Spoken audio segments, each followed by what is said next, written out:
मैं तृप्ति भटनागर आप सभी का स्वागत करती हूँ इस पॉडकास्ट जिंदगी जिंदाबाद पर, जिसमें हमने सम्मोहक कहानियों के माध्यम से विभिन्न जीवन के अनुभव और सीख प्रदान करने का एक छोटा सा प्रयास किया है।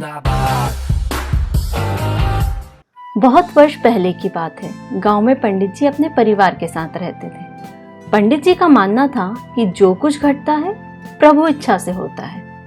इसलिए उन्होंने अपने परिवार में एक आदत बना रखी थी कि हर कार्य को करते वक्त विष्णु अर्पण बोलना चाहिए, अर्थात प्रभु तूने मुझे जो कार्य दिया था वह मैंने पूर्ण कर लिया है और अब यह आपको ही अर्पण है। पंडित जी को ऐसा करते देख पंडिताइन ने भी हर कार्य को ईश्वर को अर्पण करना शुरू कर दिया। जैसे खाना खाने से पहले विष्णु अर्पण, अगर पानी पीना हो तो पहले कहना है विष्णु अर्पण।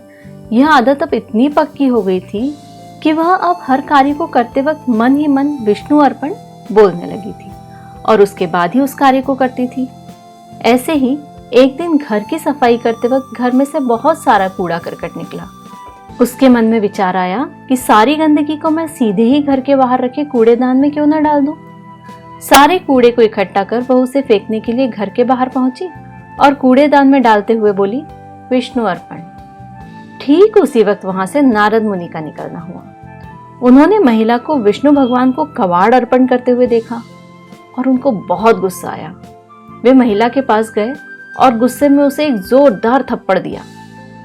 थप्पड़ खाते ही महिला ने अपनी आदतानुसार उसे भी विष्णु अर्पण बोलते हुए ईश्वर को अर्पण कर दिया। उसका मानना था कि जब कार्य उस ईश्वर का है तो जो उस कार्य के बदले उपहार स्वरूप मिला है वह भी उसी का है।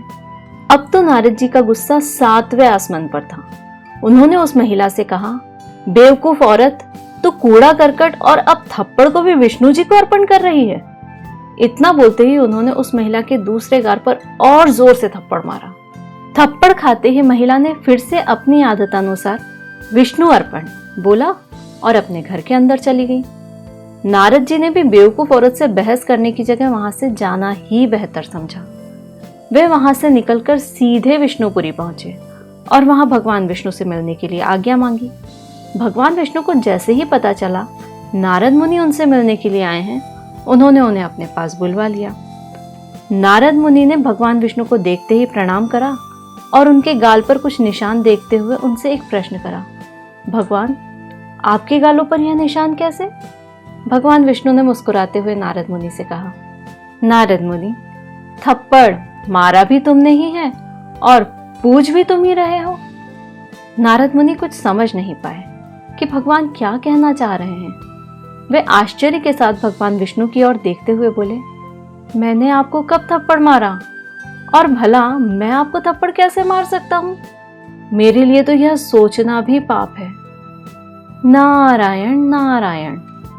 भगवान विष्णु ने हल्की मुस्कुराहट लाते हुए कहा, अरे तुम इतनी जल्दी भूल गए नारद मुनि? जो औरत कूड़ा फेंक रही थी और तुमने उसे थप्पड़ मारा था, वह थप्पड़ सीधा मुझे ही लगा था क्योंकि उसने वह मुझे ही अर्पण किया था। अब नारद मुनि को सारा माजरा समझ आ चुका था और उनकी आंखों से अश्रुधारा बहने लगी। ध्यान दीजिए, दैनिक जीवन में आने वाली हमारी ज्यादातर समस्याओं का समाधान इसी कहानी में छुपा हुआ है। कई बार हम स्वयं को सर्वश्रेष्ठ मान लेते हैं और ऐसा सोचने लगते हैं कि इस कार्यालय में जो ग्रोथ हो रही है वो सिर्फ और सिर्फ मेरी वजह से ही हो रही है और आज मेरी जरूरत है तो कोई ध्यान ही नहीं दे रहा है। या फिर देखो, मैंने इसकी कितनी मदद करी थी और आज ये इतना बड़ा हो गया है कि मुझे जरूरत है तो पहचान भी नहीं रहा है।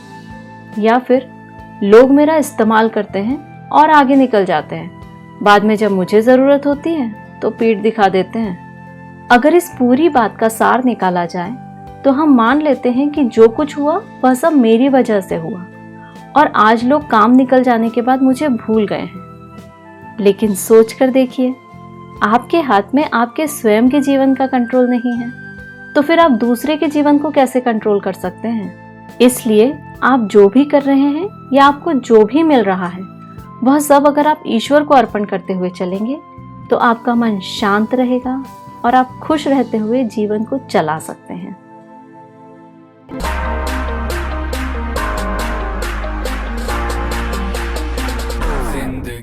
जिंदाबाद।